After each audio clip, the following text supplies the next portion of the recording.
Sir, आप अपना परिचय देते हुए बताइए कि आप अभी उत्तर प्रदेश के लखनऊ राजधानी आए हुए हैं, कहाँ से आए हुए हैं और यहाँ अंबेडकर प्रतिमा पर किस तरीके का आयोजन किया है, क्या कुछ कहना चाहते हैं? देखो, मैं डॉक्टर सुरेश गवई हूँ, आंदोलनकारी हूँ।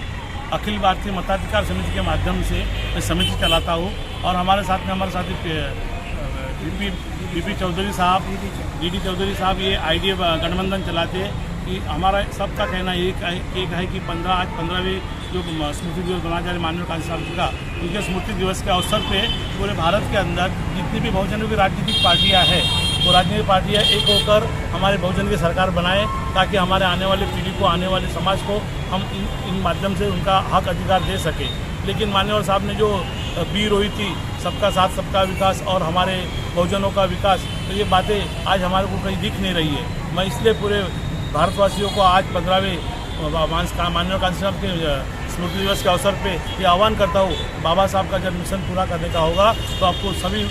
90% जो समाज है, 90% जो राजनीतिक पार्टियाँ, उनको एक साथ होकर आज के दिवस में शपथ लेना चाहिए कि अगर हम एक नहीं होंगे तो हमारी बहुजन की सरकार कभी बनेगी नहीं, और नहीं बनेगी तो हमारे हक अधिकार छीने जाएंगे। हमारा शिक्षा, आरक्षण, स्वास्थ्य ऑलरेडी छीन गया है और आने वाली पीढ़ी को हम कुछ दे पाएंगे नहीं। इसलिए आज इतने स्मृति दिवस के ऊपर अभिवादन करके सब भारतवासियों को मैं आज अभिवादन करता हूँ और बोलता हूँ कि इस काम को हम लोग आगे ले जाने के लिए अंजाम देंगे। ऐसे कांसी साहब के स्मृति दिवस के हम लोग आज प्रतिज्ञा लेते हैं और बाबा साहब का मिशन पूरा करने की हम प्रतिज्ञा लेते हैं। अभी हमारे साथी बोलिए। मैं बीडी चौधरी, आईडीए गठबंधन का संस्थापक एवं राष्ट्रीय ऑर्गेनाइजर, और आज के इस मानवर कांसीराम साहब के स्मृति दिवस पर हम लोग इस उद्देश्य से इकट्ठे हुए हैं कि उनको श्रद्धांजलि अर्पित की जाए और भारत के हमारे जो दो साथी हैं, बहुजन समाज के जो लोग हैं,